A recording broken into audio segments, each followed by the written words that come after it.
네, 오늘은 교회 절기들 중 하나인 맥주 감사 주일입니다.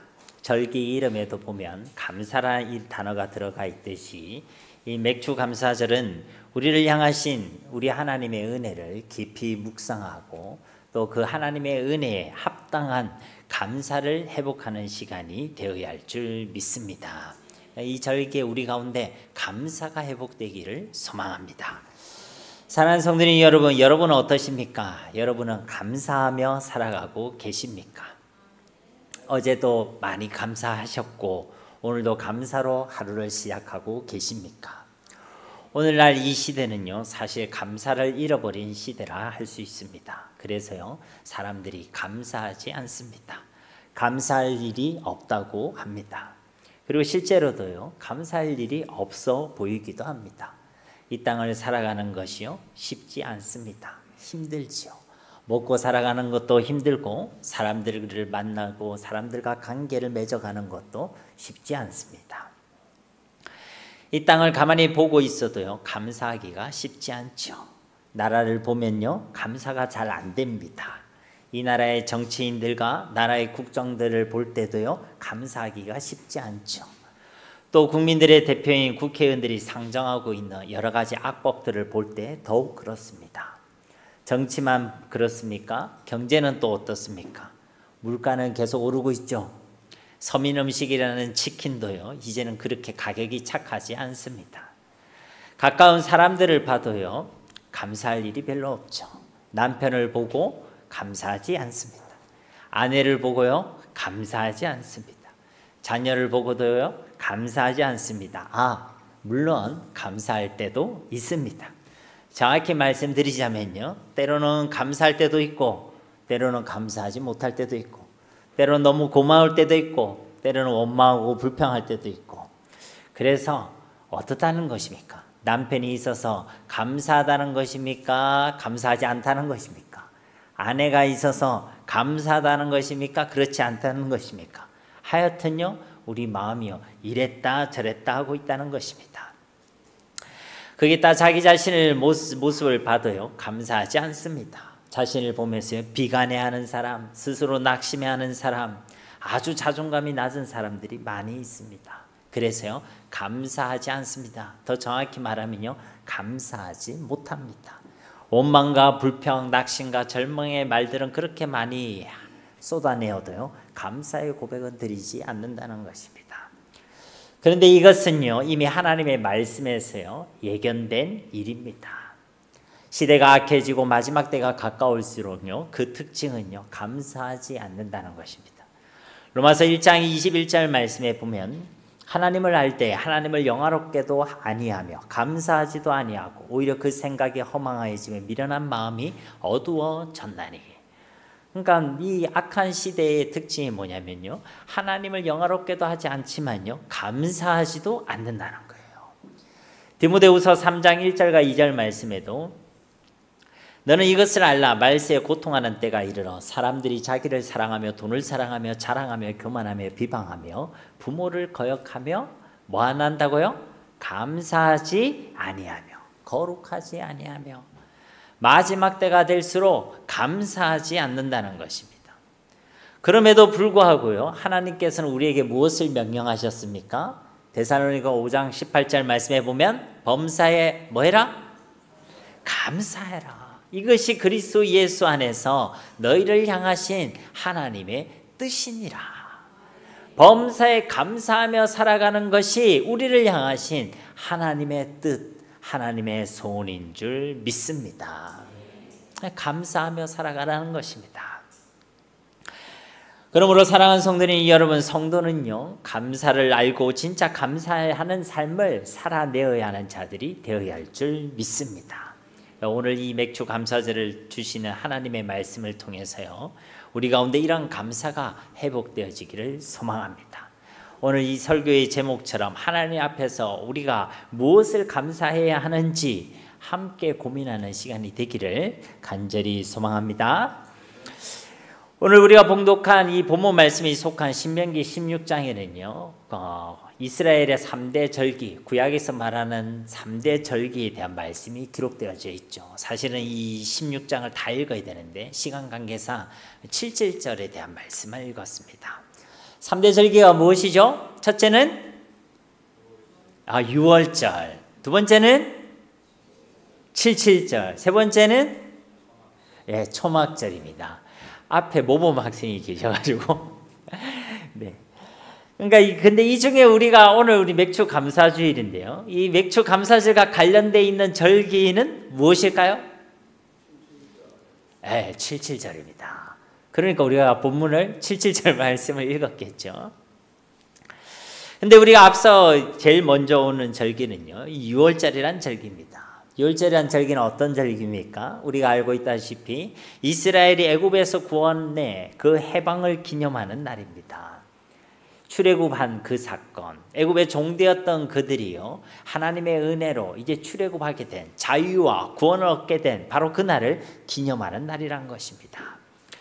그날에는 6월절 어린 양의 피로 말미암아 애굽의 모든 첫 아들과 첫 것들이 죽는 그 죽음의 심판을요 넘어갔다, 지나갔다, 유월했다, 그런 의미에서 6월절이라고 그럽니다. 영어로는 패스오버 이렇게 얘기하죠. 지나갔다, 넘어갔다는 것입니다.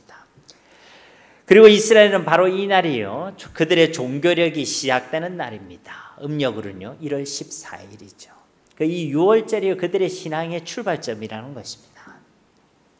신명기 16장 1절 말씀에 보면요, 아비월을 지켜 내 하나님 여호와께 6월절을 행하라. 이는 아비월에 내 하나님 여호와께서 밤에 너를 애굽에서 인도하여 내셨음이라. 아비월이라는 것이 이스라엘 교회 종교력으로는 첫째 달을 얘기하는 것입니다. 후에 이것은 니산월이라는 단어로 바뀌기도 했죠. 히브리력으로는 이것이 1월이고 오늘날 우리로 생각하면 3월경, 3, 4월경에 해당되는 날짜입니다. 바로 한 해의 시작이요, 이 6월절로부터 시작되었다는 것입니다. 이것은요 우리 신앙에 있어서도 매우 중요한 의미를 주는 것입니다. 우리의 신앙도 역시 어디에서 시작합니까? 바로 영적인 6월에서 시작하는 것입니다. 무슨 말입니까? 우리의 신앙도요 예수 그리스도의 피에서 시작한다는 것입니다. 성도님 여러분, 애굽에 종되었던 이스라엘 백성이요 하나님의 진노를 피해갈 수 있고 하나님의 심판을 지나갈 수 있었던 것은요 오직 어린 양의 피로서만 가능했던 것입니다. 그 양의 피를 문인방과 문설주에 바른 집만이요 하나님의 진노를 피해갈 수 있었습니다. 그렇지 않은 모든 집은요 가축이든 사람이든 할 것 없이요 모든 첫째 생명이 죽임을 당했습니다.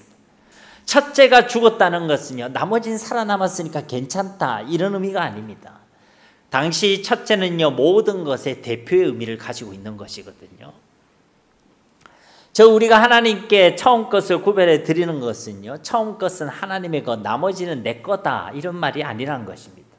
우리가 11조를 구별해 드릴 때도 10의 1은 하나님의 것, 10분의 9 나머지는 내 거 이런 것이 아니란 것이죠. 사실은 모든 것이 다 하나님의 것이란 것입니다. 그러한 신앙의 고백과 우리의 모든 것을 주신 그 하나님께 감사의 마음을 담아서 우린 처음의 것을 하나님께 대표로 드리는 것이고 10분의 1을 하나님께 드리는 것입니다. 그렇기 때문에 모든 집마다 첫째가 죽었다는 것은요 대표로 첫째가 죽었다는 것이 사실 모든 집마다 하나님의 심판이 임했다는 것을 말씀하고 있는 것입니다. 그런데 이 심판에서 누구만이 살아남았다는 것입니까? 출애굽기 12장 23절 말씀에 보면 여호와께서 애굽 사람들에게 재앙을 내리려고 지나가실 때에 문인방과 좌우 문설주의 피를 보시면 여호와께서 그 문을 넘으시고 멸하는 자에게 너희 집에 들어가서 너희를 치지 못하게 하실 것임이니라. 아멘. 그러니까 어린 양을 잡아서 그 피를 우슬초에 적셔서 그 피를 문인방이 지대 아닙니까? 그리고 좌우 문설주에 바른 그 집만이 하나님의 심판에서 넘어갈 수 있었다.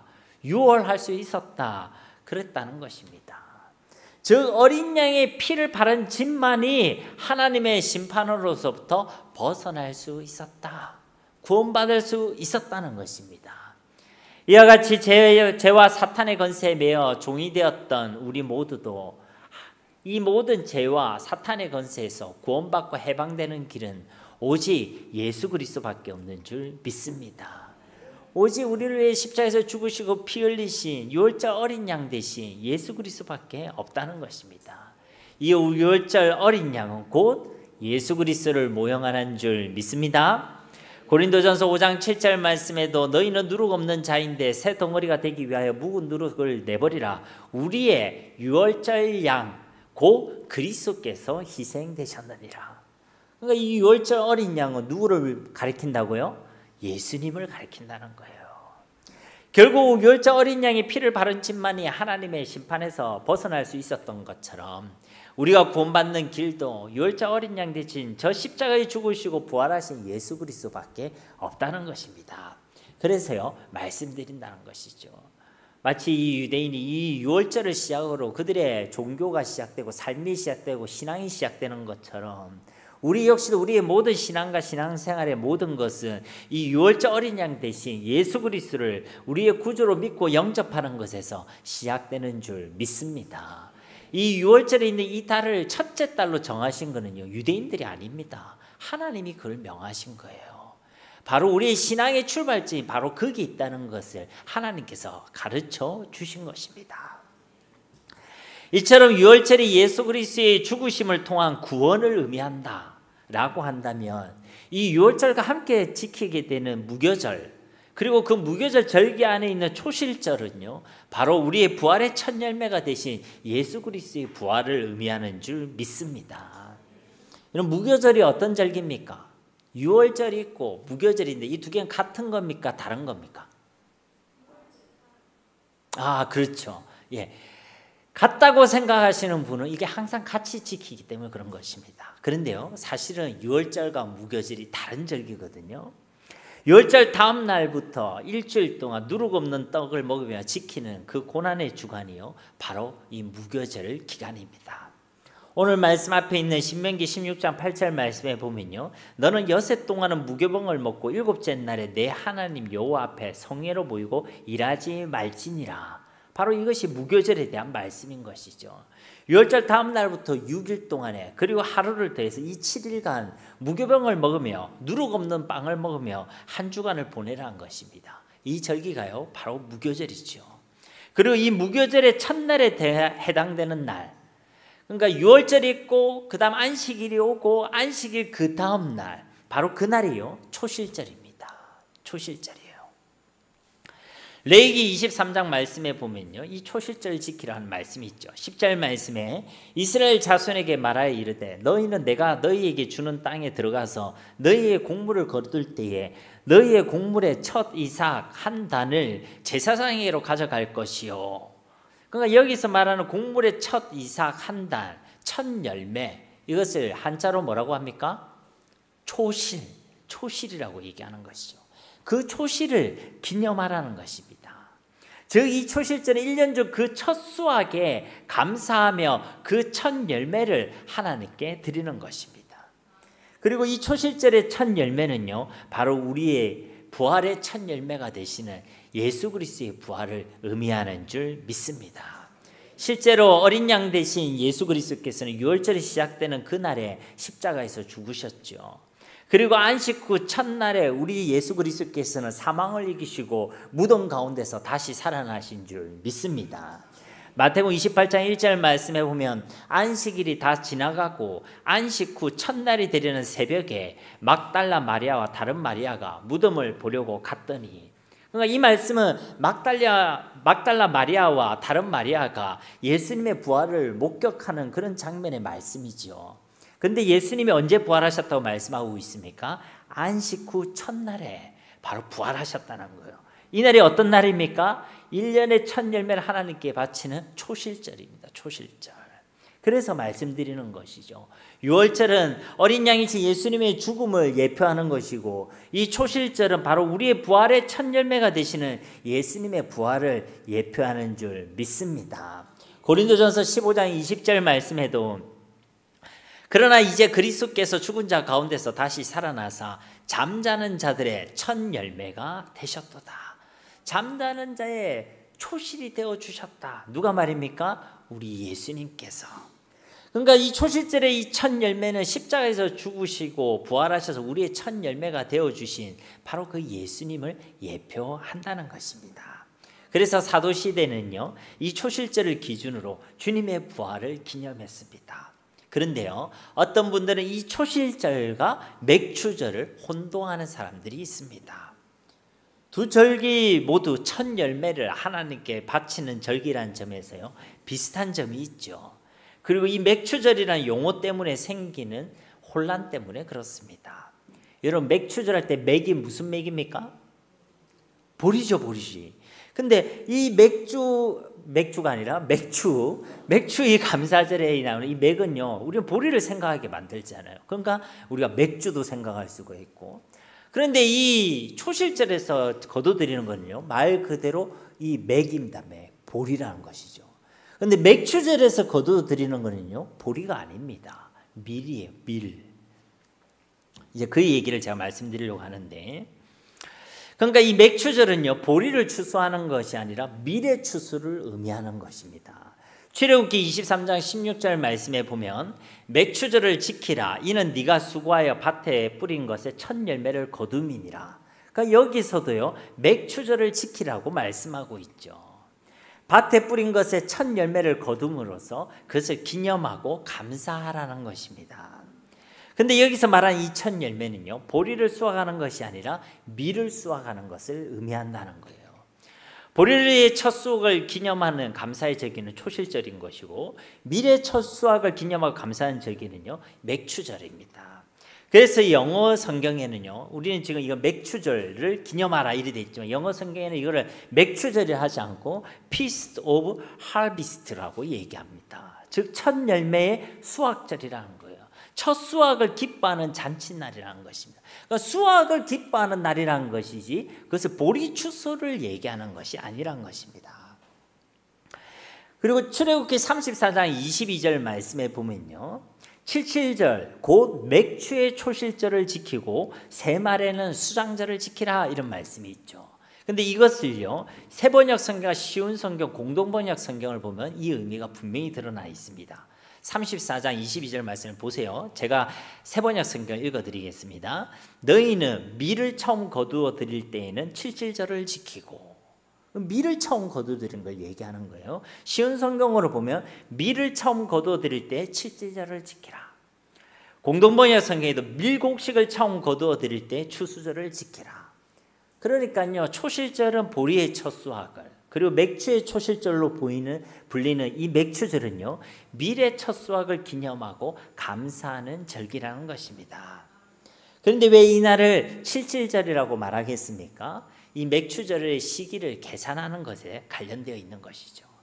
즉 이 맥추절은요, 77절을 설명하는 성경 구절을 보면 레위기 23장 15절과 16절 말씀에 보면, 안식일 이튿날 곧 너희가 요제로 곡식단을 가져온 날부터 세워서 7 안식일의 수요를 채우고 7 안식일 이튿날까지 합하여 50일을 계수하여 새 소재를 여호와께 드리되. 그러니까 처음 곡식단을 가져온 날부터 세워보라는 것이죠. 처음 곡식단을 가져온 날이 언제입니까? 초실절. 그날이 초실절이에요. 처음 곡식단을 가져온 날부터 세어라는 것이죠. 무엇을 세어라는 것입니까? 어떻게 세어라는 것입니까? 안식일 이튿날 초실절 다음 날부터 7 안식일을 계산하라는 것입니다. 7일씩 7주를 계산하라는 것이죠. 오늘 본문 말씀 9절에도 7주를 셀지니 곡식의 낫을 되는 그 첫날부터 7주를 세어. 7주를 세어라는 것은 7일씩 7주. 며칠이죠? 77이 땡칠이가 아니고 77이 49. 그러니까요, 49일을 의미하는 거예요. 그래서 49일을 세고 그 다음 날 되는 50일, 77이 7번씩 7주니까 이게 큰 안식일이거든요. 그래서 그 다음 날도 우리가 기념하여 지키는데 바로 그 날이요, 77절, 오순절이라고 이야기하는 것입니다. 50일째 되는 날이라고 해서 오순절이라고 얘기하는 거예요. 그러니까 초실절과 맥추절은 다르다는 거 이해하셨죠? 그리고 맥추절은 오순절과 77절과 같은 말입니다.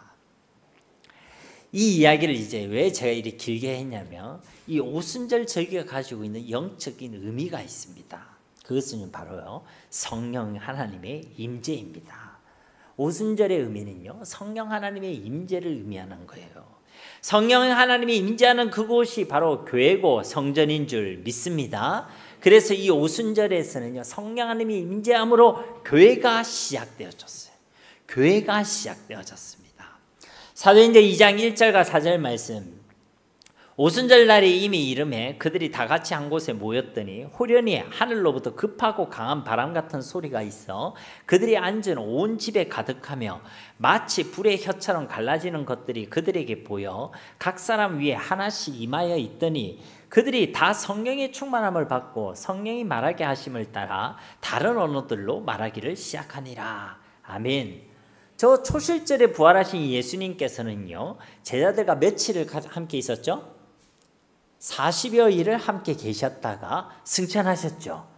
그리고 약 10여일이 지난 다음 이제 오순절이 된 것입니다. 오순절, 칠칠절, 맥추절에 이르러서 제자들과 그들과 함께한 성도들은 예수님께서 말씀하신 그대로 그 약속의 말씀을 붙들고 함께 모여 기도하고 있었죠. 그리고 그곳에 누가 임하셨습니까? 성령 하나님께서 강력하게 임재하신 것입니다. 그리고 그것으로부터요 신약 교회가 태동하게 되었다는 것입니다. 그런데 이것은요 비단 신약 성경에서뿐만 아니라 구약 성경에서도 이와 똑같은 의미를 우리에게 말씀해 주고 있습니다. 출애굽기 19장 1절 말씀에 보면 이스라엘 자손이 애굽 땅을 떠난 지 3개월이 되던 날 그들이 시내 강에 이르느니라. 이 말씀을 보면 3개월이 되던 날이라고 하니까 우리가 90일을 생각할 수 있잖아요. 그죠? 아, 90일쯤 지났는갑다. 그런데 이거는요, 3개월이 아니라 세 번째 달이 되었다라는 것입니다. 오늘을 보면요, 세 번째 달이 되었다는 거예요. 그러니까 3개월이라는 시간이 걸렸다는 것이 아니라 세 번째 달을 맞이했다는 것입니다. 세번역 성경으로 보면 이스라엘 자손이 이집트 땅에서 나온 뒤 셋째 달 초하룻날 바로 그날 그들은 시내 광야에 이르렀다. 그러니까 출애굽하고 세 번째 달 첫째 날에 이제 시내 광야에 도착하게 되었다는 것입니다. 다시 말해서 첫째 달인 아비벌 니산월 14일 날 애굽에 출발해서 둘째 달인 이야르월을 지나서 이제 세 번째 달인 시반월 첫째 달에 이 시내 강에 도착하게 되었다는 것입니다. 제가 욕한 거 아닙니다. 시반월 욕한 거 아닙니다. 셋째 달 첫째 날에 시내 강에 도착했다는 거예요. 그러니까 여기까지 오는데 원래 이 거리가 직선 거리로 라암세스부터 이 시내 반도까지가 한 340km 정도 되거든요. 그러니까 원래 우리가 걸어오면 10일 정도면 걸을 수 있는 거리입니다. 그런데 이것을 한 달하고도 약 보름 정도 시간이 더 걸렸다는 것이죠. 뭐 사람이 많아서 그렇기도 하겠지만 하나님께서 구름 기둥과 불 기둥으로 그렇게 인도하셨다는 것입니다. 우리가 빨리 가는 게 중요한 건 아니에요. 주님을 따라가는 것이 중요한 것입니다. 그리고 시나 광야에 도착한 후 또다시 3일이 지나서 많은 학자에 의하면요 약 이제 50일이 되어서 어떤 사건이 일어나느냐면 출애굽기 19장 10절과 11절 말씀에 보면 여호와께서 모세에게 이르시되 너는 백성에게로 가서 오늘과 내일 그들을 성결하게 하며 그들에게 옷을 빨게 하고 준비하게 하여 셋째 날을 기다리게 하라. 이는 셋째 날에 나 여호와가 온 백성의 목전에서 시내산에 강림할 것이니. 그러니까 시내 반도에 도착한 그들에게 또 며칠을 더 기다리라고 합니까? 셋째 날을 기다리라. 시반월에 셋째 날까지 기다리라, 기다리게 해라고 하나님께서 말씀하시죠. 그리고 이 세 번째 되는 날 출애굽하여 이제 50일이 되는 바로 그날에 하나님께서는 이스라엘 백성들을 찾아오셔서 시내산에 강림하시고 임재하시죠. 그리고 모세에게 하나님의 범위 십계명의 말씀을 수여하십니다.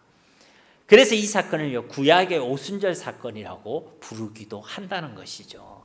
신약의 오순절 성령 강림 사건 이전에 이미 우리 하나님께서는 구약의 이 오순절 사건을 통해서 우리 하나님께서는 그의 백성을 찾아오셨고 그의 백성들 가운데 임재하셨고 이 사건을 통해 하나님의 법을 그들에게 주시고 이스라엘 나라라는 공동체를 세워주셨다는 것입니다. 그러니까 신약의 오순절 사건의 모형, 교회를 세우셨던 그 하나님의 사건, 오순절 사건의 모형을 이미 이 가운데 보여주셨다는 것이죠.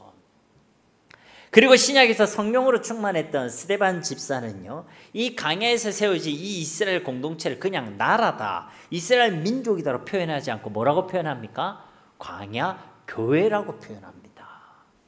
사도행전 7장 38절 말씀해 보면 신의 산에서 말하던 그 천사와 우리 조상들과 함께 광야 교회에 있었고 또 살아있는 말씀을 받아 우리에게 주던 자가 이 사람이라. 그러니까 지금 모세에 대한 이야기를 하면서 이 신의 반도에 있었던 그 공동체를 광야 교회라고 표현하고 있다는 것입니다.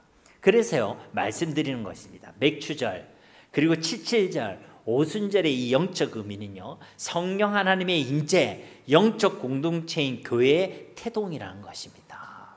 그러니까 여러분들이 맥추절 생각하면 보리, 밀 이것만 생각하는데 사실 여러분 가운데 뭘 생각해야 되냐면 교회를 생각할 수 있어야 한다는 것입니다. 뒤에 가서 제가 조금 더 자세히 나누겠습니다. 그리고 이스라엘 3대 명절 중 이제 마지막 절기는 뭐죠? 수장절, 초막절, 바로 장막절입니다. 여기에 대해서는 우리가 추수감사주일 때 또 이야기할 것이니까요, 그냥 넘어가겠습니다. 그러니까 사랑하는 성도님 여러분, 지금까지 우리가 말씀을 통해서도 우리가 살펴보았듯이 하나님께서 우리에게 그냥 절기를 지키라는 것이 아니라 그 절기를 통해 우리에게 말씀을 주시고 메시지를 주시고 우리의 신앙과 삶을 훈련시켜 주셨다는 것입니다. 이게 중요한 것이에요. 그래서 우리 하나님께서는 구약의 백성들의 이 절기에 대한 규례를 주시고요, 이 절기들을 반드시 지킬 것을 말씀하신 것입니다. 그럼 여기서 이제 우리가 가질 수 있는 질문은, 우리는 다시 이 절기들을 그러면 다 지켜 행해야 하는 것입니까? 유월절, 맥추절, 그리고 초막절 우리 다 지켜야 됩니까? 그거 강조하는 이단이 있어요. 우리 지금 더워서 쉬고 있는데 여기 우리 이제 화요일 전도대 나가면요, 간혹 이단들을 만나거든요. 그래서 제가 어떤 날이냐, 하나님의 교회라는 아주 좋은 이름을 가진, 좋은 이름을 빼앗아간 이단이 있어요. 그 친구들이 와가지고요, 얘기하는 게 그런 거예요. 6월절을 지켜야 한다. 7절 초막절을 다 지켜야 한다. 그래야 그게 참된 신앙이고 그래야 구원받을 수 있다. 여러분, 이것은요, 이 이단들이요, 하나님의 말씀을 몰라서 그러는 것입니다. 하나님의 말씀을 모르고 무엇보다 예수 그리스도를 모르기 때문에 그딴 이야기를 하는 거예요. 그러니까 여러분들이 와가지고 이제 이런 얘기, 6월절이 어떻고 7절절이 어떻고, 아까 제가 얘기했듯이 맥추절은 밀을 추수하는 것이고 이런 얘기 이제 하면, 제가 이리 자세히 얘기를 해서 여러분들 이제 아시겠지만은, 그렇지 않으면 와, 내가 몰랐던 걸 얘기하네, 아 그랬나, 이러면요 넘어갈 수 있어요. 그럼 신앙이 있는 사람이 이제 우기는 거죠. 무슨 소리 하는, 예수님 믿는 게 무조건 맞다 이러는 거예요. 그러니까 여러분들이요, 성경을 정확히 아는 것이 중요합니다. 다시 말씀드리지만 이 이단들의 주장은요, 하나님의 말씀을 모르고 무엇보다 예수 그리스도를 몰라서 그런 이야기를 한다는 겁니다. 성경을 알고 예수님을 알면요, 이런 주장을 할 수가 없습니다. 6월절을 지켜야 한다, 그래야 구원받아야 된다, 이런 이야기 할 수가 없다는 거예요. 왜 그러냐면요, 우리 주 예수 그리스도께서 이 구약의 모든 율법을 완전히 완성하여 주셨기 때문인 것입니다. 율법을 싹 없앴다가 아니라 그 율법을 더욱 온전하게 만드시고 새롭게 하셨다는 거예요. 온전히 성취하셨다는 것입니다. 이것은 절기에 대한 율법에 대해서도 동일하죠. 앞에서 계속 언급드렸지만 이 모든 절기들은요, 예수 그리스도의 오심과 죽으심, 그리고 부활과 승천하심, 그리고 성령 하나님께서 강림하심, 그 예수 그리스도를 통해 그 모든 절기의 의미가, 그리고 그 메시지가 온전히 이루어지고 성취된 줄로 믿습니다. 그래서 우리는 이 구약의 율법을 더 이상 문자적으로 지킬 필요가 없다는 것이죠. 그런데요, 이 율법의 정신, 그 율법을 통해 우리에게 알려주시고자 하시는 그 하나님의 마음과 하나님의 메시지는요, 우리가 결코 잊어서는 안 된다는 것입니다. 그건 잊어서는 안 된다는 거예요. 골로새서 2장 16절과 17절 말씀에 보면 그러므로 먹고 마시는 것과 절기나 초하루나 안식일을 이유로 누구든지 너희를 비판하게 못하게 하라. 이것들은 장래의 일의 그림자이나 몸은 그리스도의 것이니라. 그러니까 절기를 가지고 뭐 그걸 가지고 거기 신앙이 어떻다 저떻다 절기를 알지는 거 가지고 구원이 어떻다 저떻다 그렇게 하지 말라고 이 말씀에 분명히 이야기하죠. 왜 그렇습니까? 이것들은 장래의 일의 그림자이나 몸은 그리스도의 것이니라. 이것들이란 것은 절기들 얘기하는 거 아니겠습니까? 그런데 그것은요 장래의 일의 그림자에 불과한 거란 거예요. 모형일 뿐이란 것입니다. 몸은 무엇이란 것입니까? 실체는 무엇이란 것입니까? 바로 예수 그리스도인 줄 믿습니다. 앞서 말씀드린 대로 유월절은 예수 그리스도의 십자가 죽으심으로 성취된 것이고, 초실절의 그 의미는 예수 그리스도께서 부활의 첫 열매가 되어주심으로 성취된 것이고, 오순절, 칠칠절, 맥주절의 의미는 성령 하나님의 강림하심과 주님의 몸된 교회가 된 신약교회가 태동됨으로써 성취된 것이고, 수장절, 초막절, 장막절은 성령 하나님께서 우리를 이끄시고 예수 그리스도를 통해 저 하나님 나라의 소망을 가지게 하신 것으로 성취되었고 성취되고 있는 줄 믿습니다. 그래서요, 이 모든 절기들은 예수 그리스도 안에서 이미 온전히 이루어졌고 성취되었고 성취되어 가고 있다는 것입니다. 그래서 우리는요 꼭 유월절을 지킬 필요가 없다는 것이죠. 칠칠절과 초막절을 꼭 지켜야 될 필요도 없다는 것입니다. 여기까지 이제 이해가 되셨다면 이제 마지막 여러분 가운데 있는 질문이 있을 수 있습니다. 그럼 맥주 감사주일은 왜 지킵니까? 안 궁금하세요? 맥주 감사주일은 왜 지키십니까? 앞서 말한 대로 이 구약의 맥주절이라고 우리 한국교회가 지키고 있는 이 맥주 감사절은요 절기의 내용도 그 시기도 다릅니다.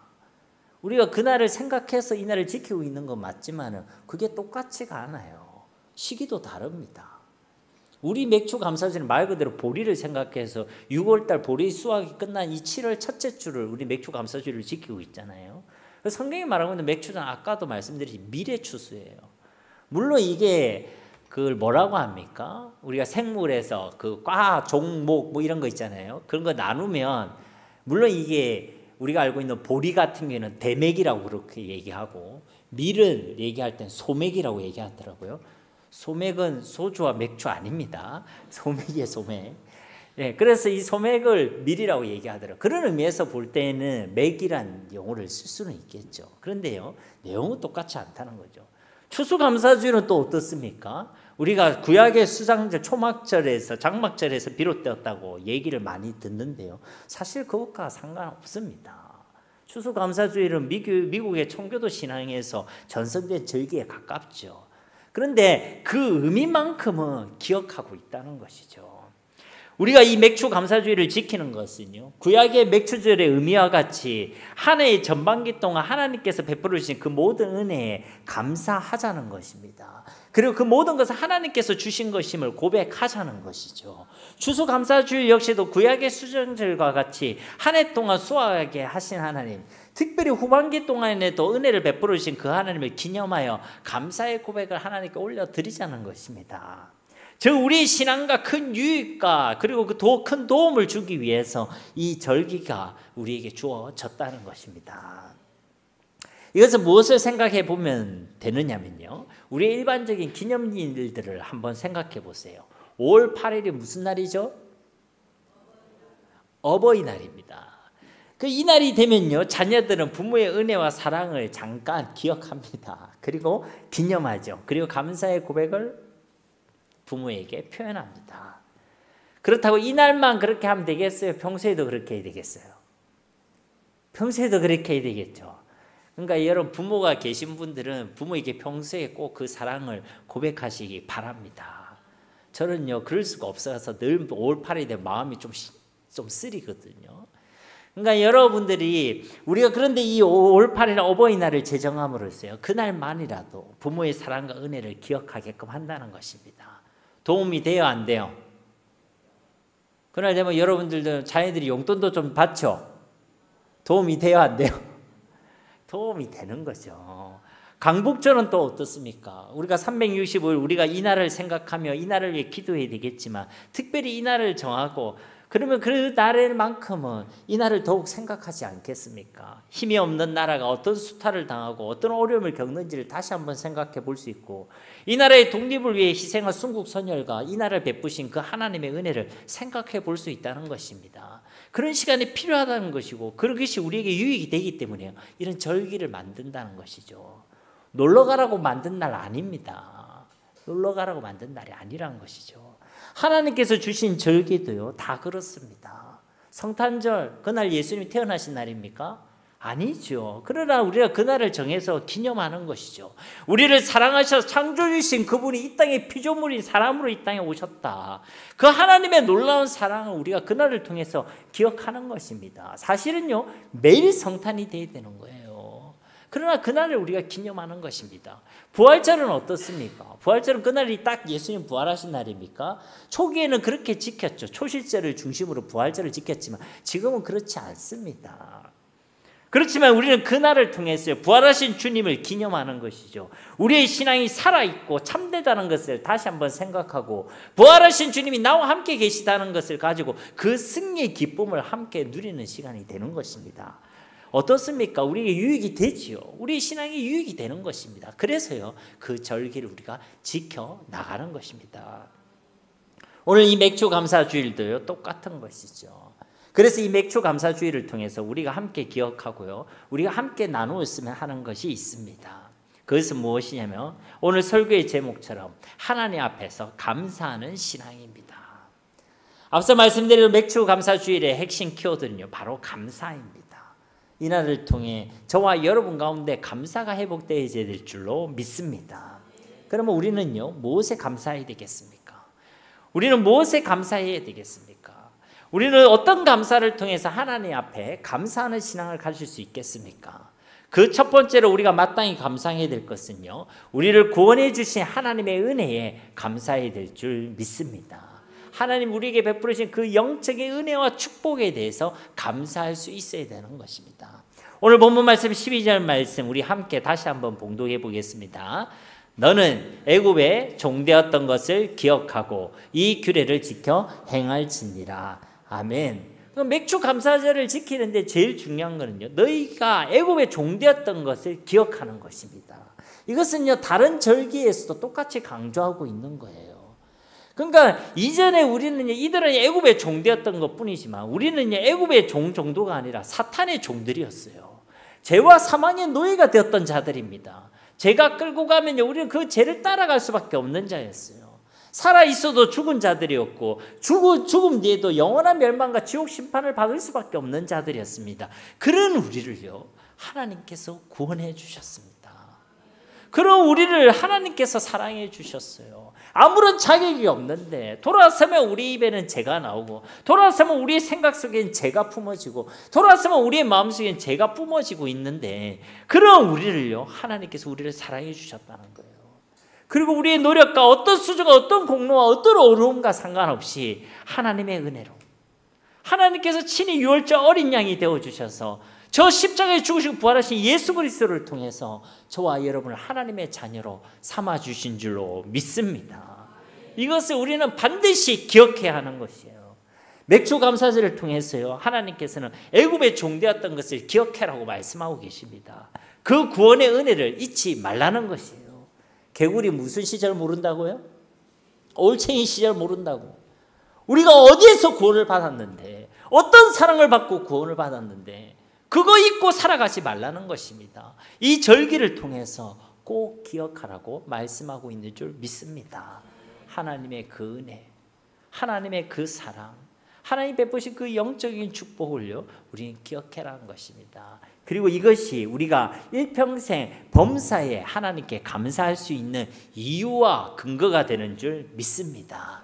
왜냐하면요, 하나님의 사랑은 영원합니다. 세상의 것은요, 있다가도 없기도 하죠. 감사하다가도요, 감사를 잃어버릴 수 있어요. 그러나 하나님이 우리에게 베푸신 영적인 축복은요, 영원한 줄 믿습니다. 하나님의 사랑은 변함이 없습니다. 하나님의 사랑은 신실합니다. 끝까지 사랑하시고, 우리가 하나님을 포기했으면 포기했지 하나님은 우리를 포기하지 않으십니다. 또 우리는 무엇에 감사해야 합니까? 두 번째로는요, 맥주 감사 주일의 이 의미와 같이 우리에게 수확의 열매를 주신 하나님께 감사해야 될 줄 믿습니다. 앞서 우리가 영적인 축복에 대해서 감사해야 한다고 말씀드렸다면, 이 두 번째는 우리에게 베푸신 육적인 그 은혜와 축복에 대해서도 감사해야 한다는 것입니다. 신명기 26장 10절과 11절 말씀에 보면, 여호와, 이제 내가 주께서 내게 주신 토지 소산의 만물을 가져왔나이다 하고 너는 그것을 내 하나님 여호와 앞에 두고 내 하나님 여호와 앞에 경배할 것이며, 내 하나님 여호와께서 너와 내 집에 주신 모든 복으로 말미암아 너는 레위인과 너희 가운데 거류하는 객과 함께 즐거워할지니라. 아멘. 그러니까 이 맥추절이에요. 주께서 내게 주신 토지 소산의 만물을 가져왔나이다. 만물이라는 게 뭡니까? 만물. 우리 아들 중에 첫째 아들 뭐라고 얘기합니까? 맏아들, 맏이라고 얘기하죠. 예, 첫 열매를 얘기하는 거예요. 앞서도 말씀드렸지, 초실절은 보리의 첫 열매를 드리는 것이고 맥주절은 밀의 첫 열매를 드리는 것입니다. 그리고 이 첫 열매라는 것은 나의 모든 것을 대표하는 것이죠. 즉 하나님 앞에 첫 열매를 드린다는 것은 그것만 드린다는 것이 아니라 나의 모든 것을 하나님 앞에 드린다는 것입니다. 나의 모든 것이 다 하나님의 것이라는 것입니다. 그것을 고백하라는 거예요. 그것을 하나님 앞에 나올 때 그것을 고백하라고 말씀하시는 것입니다. 그 토지를 주신 분도 하나님이시고 그 소산을 주신 분도 다 하나님이시라고 고백하라는 것입니다. 우리의 모든 것을 주신 분이 바로 우리 주님이시라고 고백하는 저와 여러분이 되어야 할 줄 믿습니다. 그러니까 그런 고백 없이 하나님 앞에 나오지 말라는 것입니다. 그런 고백을 가지고 하나님 앞에 나와 하나님을 경외하고 하나님을 예배하라고 말씀하고 계시는 것입니다. 오늘도 우리가 맥주절을 맞이해서 맥주 감사 헌금을 하나님 앞에 드리지 않습니까? 우리가 왜 하나님께 헌금합니까? 하나님이 돈이 좀 궁하십니까? 하나님이 좀 돈이 필요하신가요? 아닙니다. 하나님께 드리는 그 헌금은요, 하나님을 향한 이와 같은 신앙의 고백입니다. 나의 모든 것이 하나님의 것임을 고백하는 거예요. 나의 모든 것이 하나님부터 주어졌음을 우리가 고백하는 것입니다. 당시 곡식을 바친다는 것은요, 그 사람을 왕으로 주인으로 인정하는 행위입니다. 당신이 나의 주인입니다. 당신이 나의 왕이십니다. 그것을 고백하는 행위라는 것입니다. 그래서 하나님께서는 이 세 절기를 말씀하시면서요, 여호와 하나님께 나올 때 빈손으로 나오지 말라고 말씀하고 계시는 것입니다. 오해하지 말 것은요, 제가 지금 헌금 얘기하는 것이 아닙니다. 돈 없으면 오지 마라, 그런 이야기를 하는 것이 아니란 것입니다. 하나님을 우리의 주로 우리의 왕으로 온전히 인정하라는 것입니다. 그냥 나오지 말고 우리의 모든 것을 주신 분도 하나님이시고 우리의 모든 삶과 우리의 생명의 주인이 바로 우리 하나님이심을 고백하라는 것입니다. 우리는 하나님께 나올 때 이런 믿음과 신앙의 고백을 가지고 나와야 되는 거예요. 오늘도 하나님이 나의 주인이십니다. 나의 모든 것이 하나님의 은혜입니다. 그것을 알고 주님께 나와 예배하고 기도하고 찬양하고 하나님을 경외해야 할 줄 믿습니다.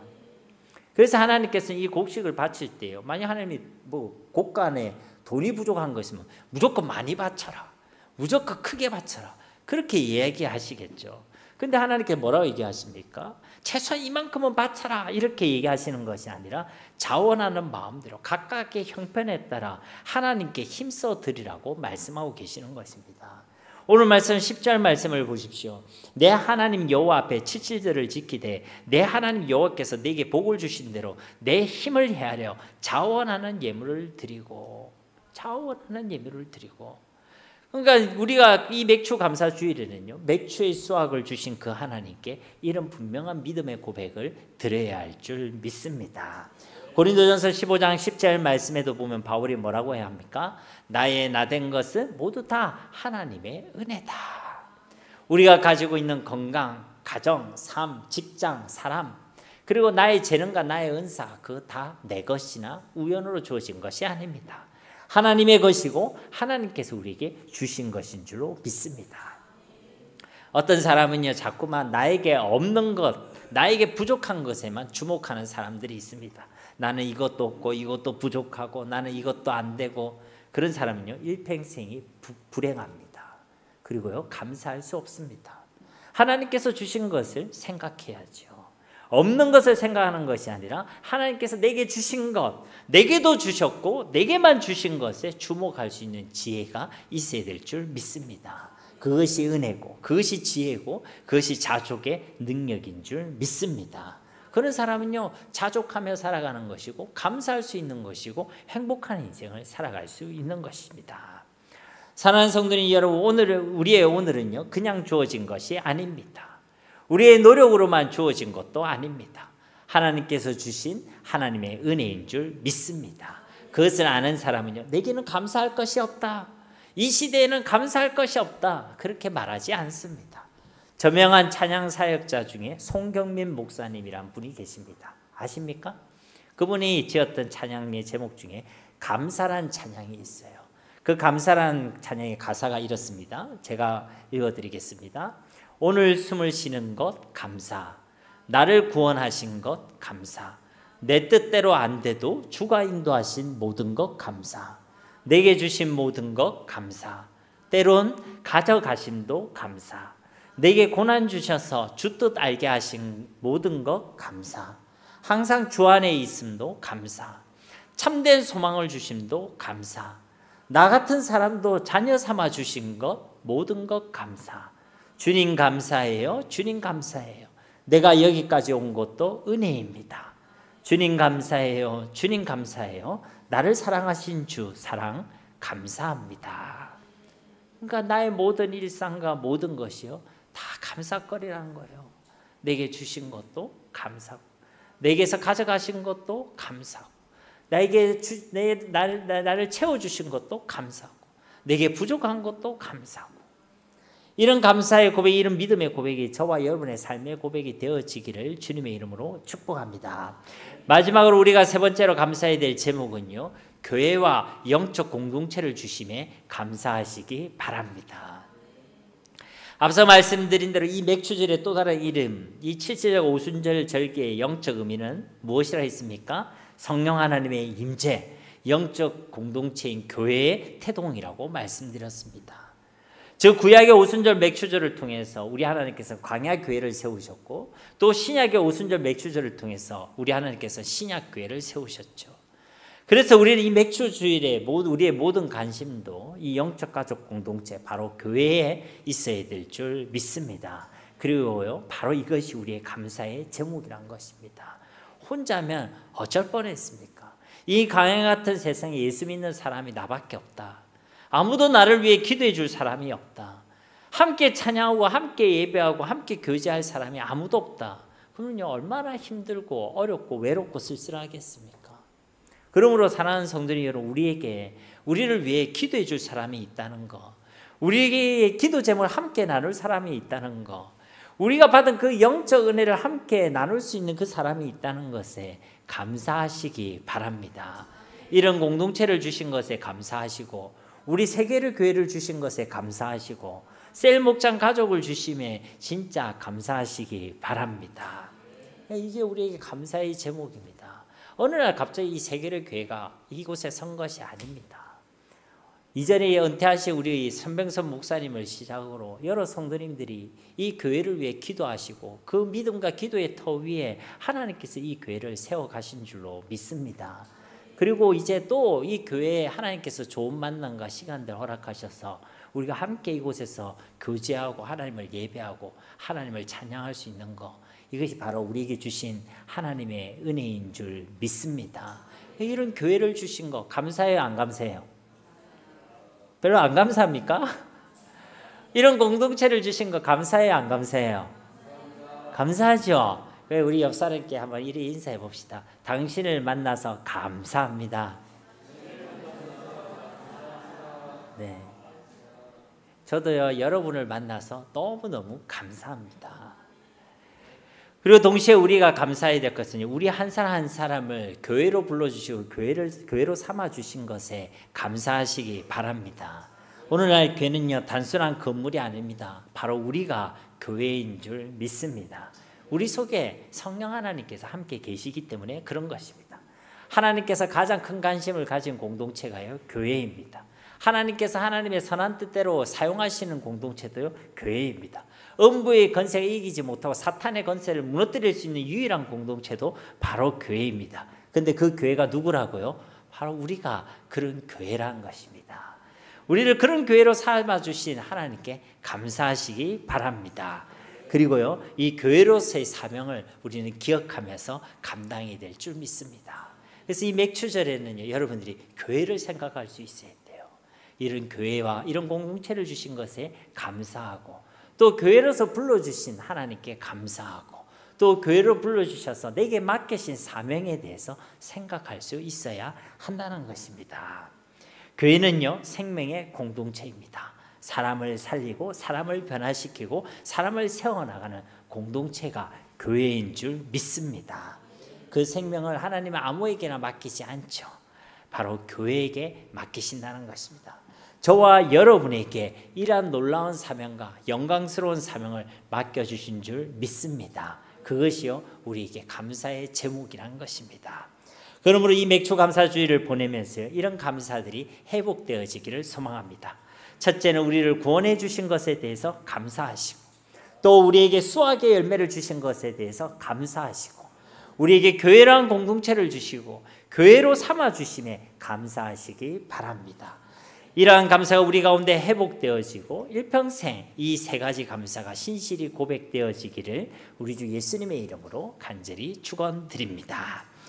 우리 말씀을 기억하시면서 이 시간 함께 기도하기를 소망합니다. 주님, 이 감사를 잃어버린 이 시대 가운데서도 주님 명하신 대로 정말로 감사하는 자가 되게 하옵소서. 우리 가운데 잃어버린, 멈춰버린 그 감사를 회복시켜 주시고, 우리 가운데 그 감사의 고백들이 쉬지 않고 범사에 넘쳐나게 하여 주시옵소서. 구원의 은혜에 감사하게 하시고 수확의 열매에 감사하게 하시고 우리에게 아름다운 공동체 교회를 주심에 감사하게 하옵소서. 우리 합심으로 이 시간 기도하도록 하겠습니다.